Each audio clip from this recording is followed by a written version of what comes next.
Have you ever asked yourself, where did that mountain come from? No? You live in Florida?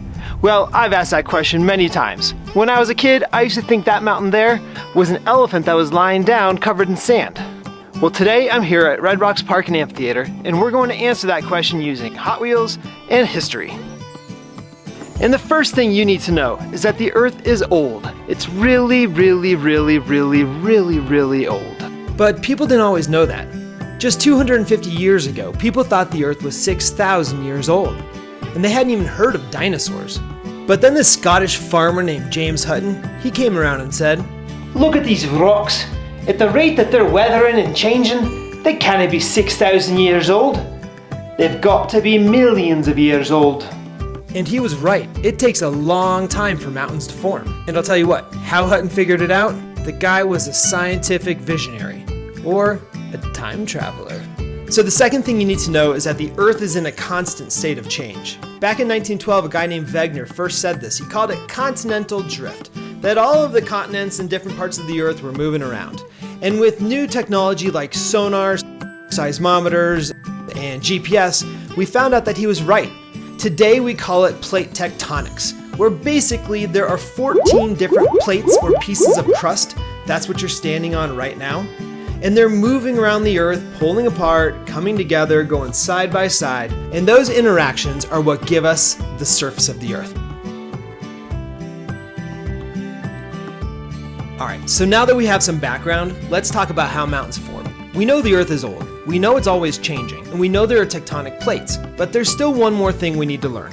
Those tectonic plates covering the Earth are made up of two types of crust: thicker, less dense continental crust, and thinner, more dense oceanic crust. And when two pieces of crust interact, that's when mountains get made. Now think about what happens when two toy cars meet. Scenario 1, the two cars collide, both go up. And this happens when two pieces of continental crust converge. They come together, they collide slowly, crumple up, growing taller by the century and ultimately giving us mountains. Best exemplified by the Himalayan mountains where the Indian plate and the Eurasian plate are colliding at this very moment. As further proof this is happening, at the top of Mount Everest, you find rocks that form at the bottom of oceans. And a second possible scenario with the two cars is that when they collide, one goes down while the other goes up. This is called subduction. And it happens when the more dense oceanic crust goes underneath the less dense continental crust, resulting in a volcanic mountain chain. A great example, the Andes Mountains of South America. Now, subduction can also occur when you have two oceanic plates converging, and the more dense of the two will subduct. A good example of this are the Japanese islands, where the Pacific plate is subducting underneath the oceanic crust of the Eurasian plate. And this time, it's not a mountain chain, but it's a volcanic island chain. One day, I'm gonna go there. Alright, so let's summarize. Mountains form when tectonic plates collide. In science, we call this convergent plate boundaries. Depending on the type of crust making up those plates, you get different types of mountains. If two continental plates collide, you get mountains forming as they crumple up, but there aren't any volcanoes. There are a lot of earthquakes, however.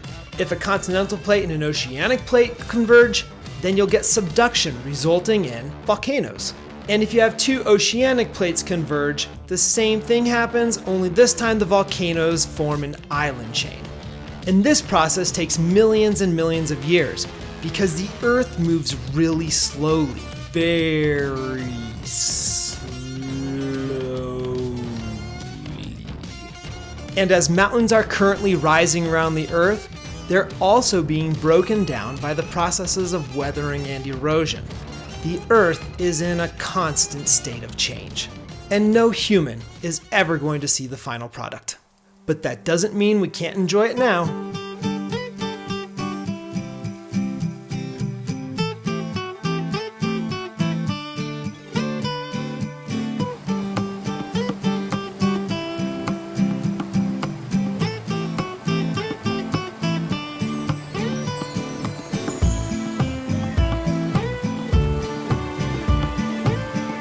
And I'd like to say goodbye and thanks to my teacher, Eddie Lindros, who recently passed away.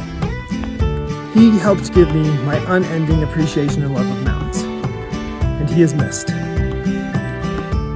So if you get a chance, say thank you to a teacher. They do more for you than you will ever know.